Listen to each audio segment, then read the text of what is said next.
welcome to the third game of the evening. Up this time is Octo Curse. A pirate turned into an octopus. Can you break the curse? Octo Curse is an action platformer following the story of a pirate captain who's been turned into an octopus by an evil spirit. The little octopus embarks on the quest to save the rest of his crew and reverse the curse.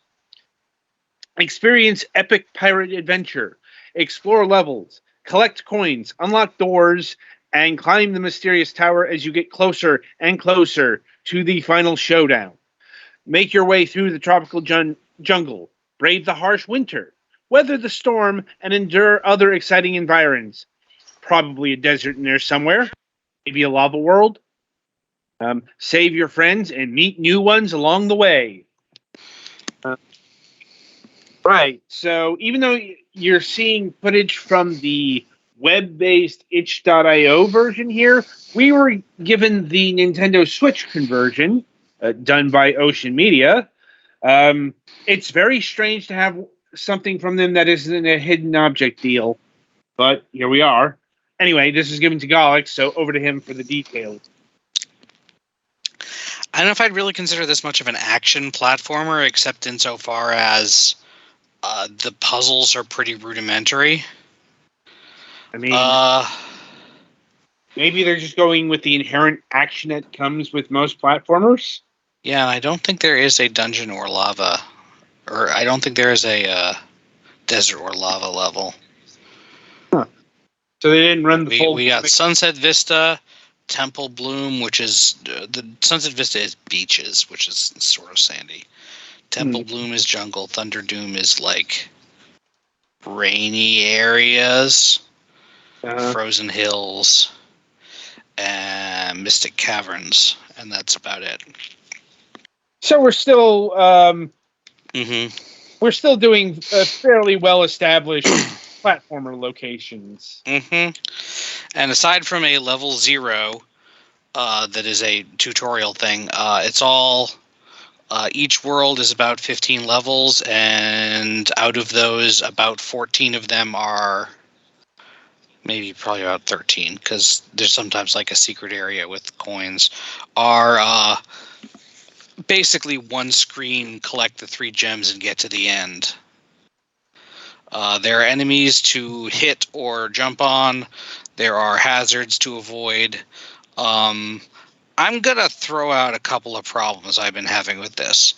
The first one is that the movement is not even slippery, but like it doesn't properly register when you stop moving. So like I usually have to wiggle back and forth a bit to get him to stand still, which is bad when you're trying to stand in a relatively narrow space between death grates. Any hit does kill you, but...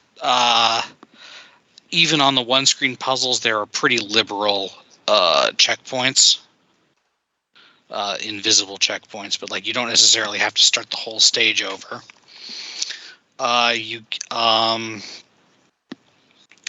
And on one of the levels in the first world, in many of the levels, there's this little Moai-looking guy.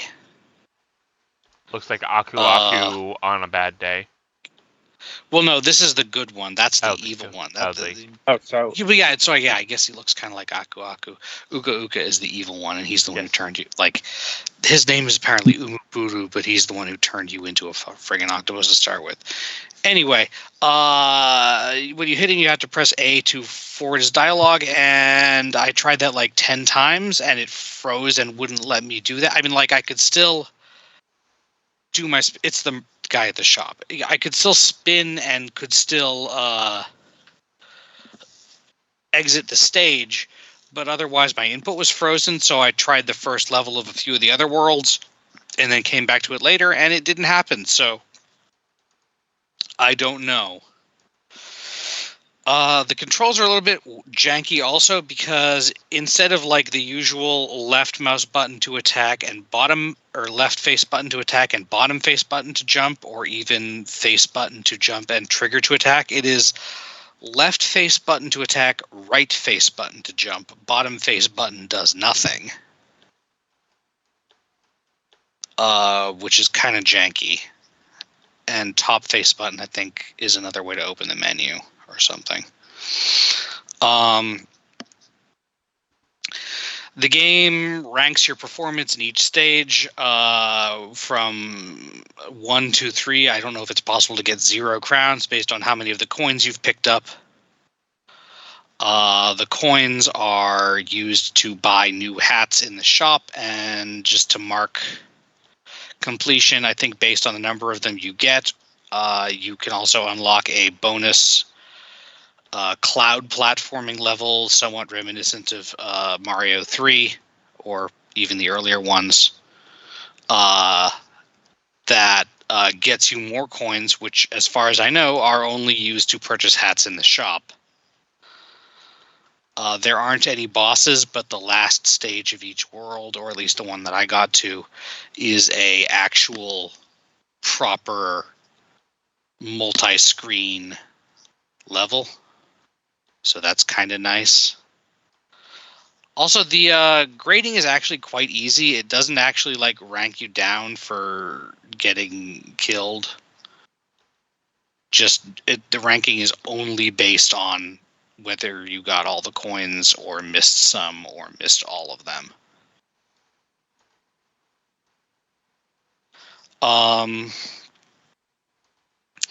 The graphic style is cute, I guess. It's fairly inoffensive. I wasn't really paying attention to the music, which means it can't have been that good. So yeah. Oh, and to move around on the menus, including the level select, you have to use right stick or left. Use a stick to move a It's like what they use for their freaking hidden object puzzles. Virtual stick and click with the A button, and you have to like manually scroll. Also, for those narrative things that are at the start of stages that change things, like there's one at the beginning of each world, and then sometimes there are additional ones when they introduce a new gimmick or whatever. It says tap/A to advance Continue, or whatever. yeah. When I tapped A, it skipped it. So I had to like tap. Since I usually play my Switch in tabletop mode, I had to physically tap it to make sure I was seeing everything. Mm-hmm. Yeah, the platforming physics are just not very good, which is kind of a problem for a platform game. You know? Yeah. But otherwise, I don't know. I guess it's like mostly inoffensive. The main issue is that almost all of the stages are extremely ordinary, which makes it even easier to miss the ones where they actually try something different. Like there's ones there, like occasionally there will be an additional screen full of treasure, but like not often enough that you're necessarily going to be remembering to look for it. Even if it's really obvious, like a hole in the ground that you don't die from falling down. Those are the best. I'm also being sarcastic. Mm-hmm. So yeah, it introduces more gimmicks as it goes, but none of them are like super inventive gimmicks, I don't think.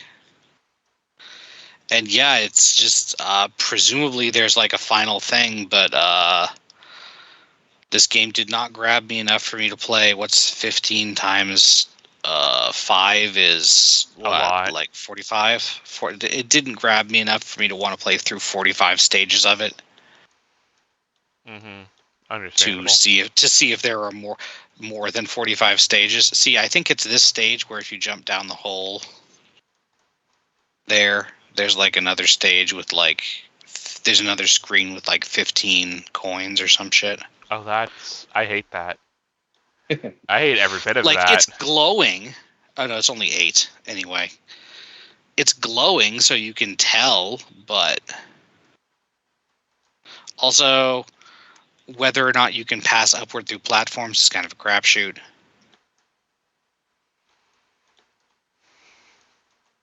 Try pressing up. I forget how you did that.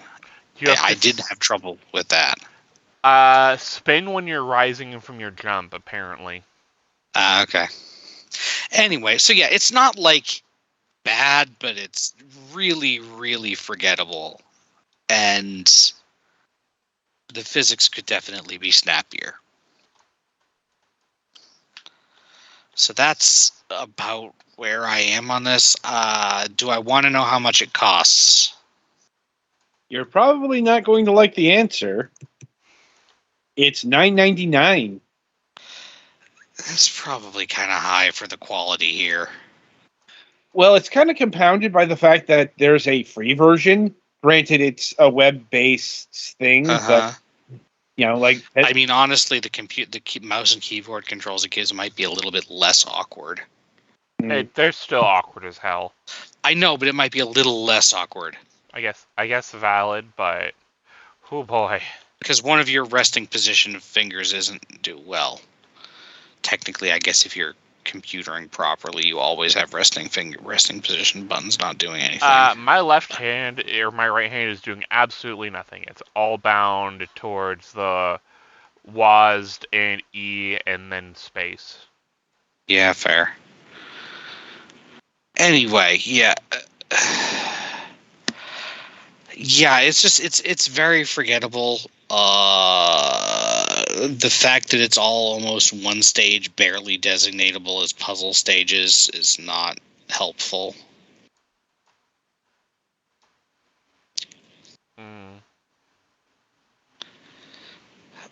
If you really think it's like that cute, this strikes me as like a platformer that's made for someone whose only exposure to video games was like Candy Crush or something, or another cell phone puzzle game.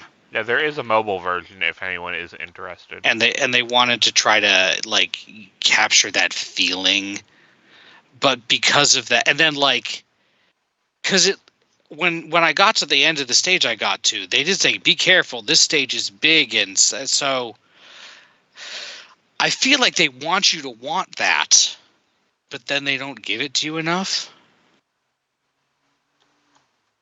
You know? Mm-hmm. And again, all of that would be stuff that I'd be more inclined to recommend if the controls were a little bit tighter. So what I get that you're saying is this is basically baby's first platformer.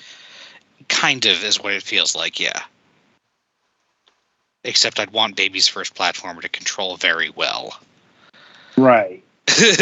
Oh, once you complete a world, you do unlock a hard mode for that world, which doesn't make things bigger, but puts more obstacles and stuff.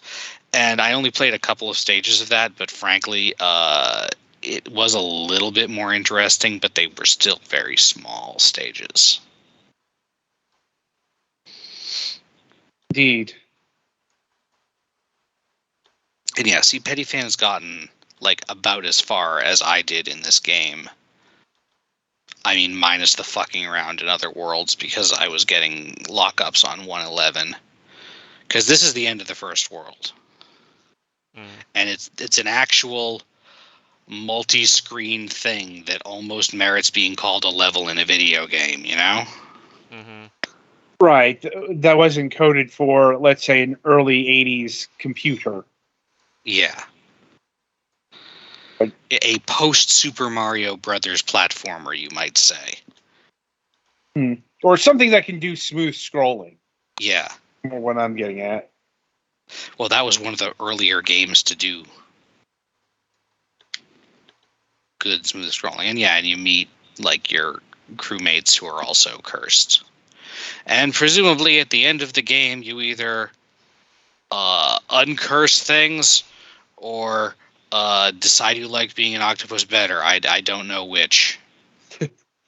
Honestly, you're a lot cuter as an octopus.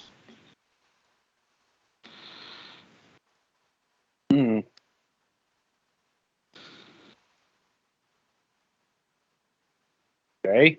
Alright. Anything else? I think the dungeon is just the bonus again, too, so I don't know. No, I think that's about all I got. All right. I think Petty Fan's version has less control, because I died many times to Octopus when I take my thumb completely off the stick.